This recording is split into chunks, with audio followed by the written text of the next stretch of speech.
Press secretary said at the podium earlier, I believe it is my duty to report to you the truth of what actually happened today in Illinois.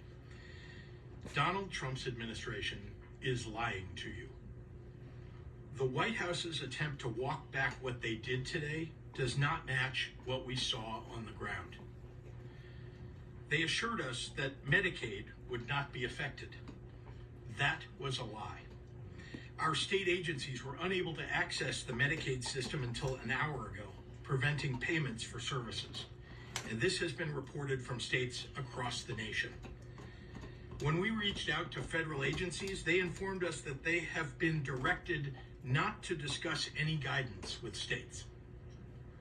They have canceled previously scheduled meetings for this week. The White House assured us that Head Start would not be affected. That was a lie. Providers across the state experienced outages, and some were unable to make their payroll.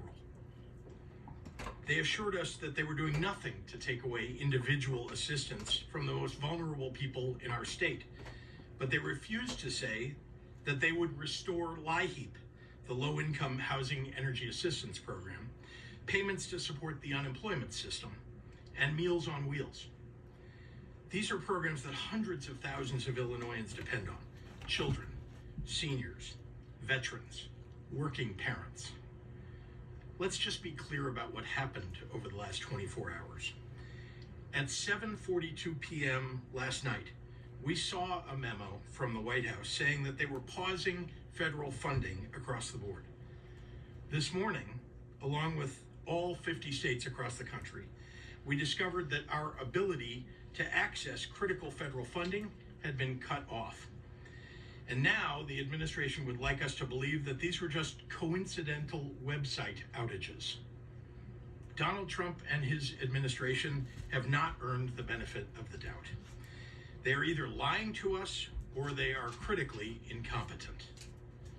This is what happens when you staff the federal government full of Project 2025 contributors that don't have any experience governing and don't think that the laws apply to them.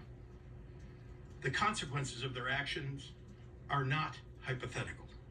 They are not numbers on a spreadsheet. These are real people, ordinary Americans struggling to afford groceries, rent, and healthcare. Donald Trump promised to lower prices for average Americans his first week in office. Name one thing that he's done to accomplish that. Prices have gone up, not down. Let me say this in no uncertain terms.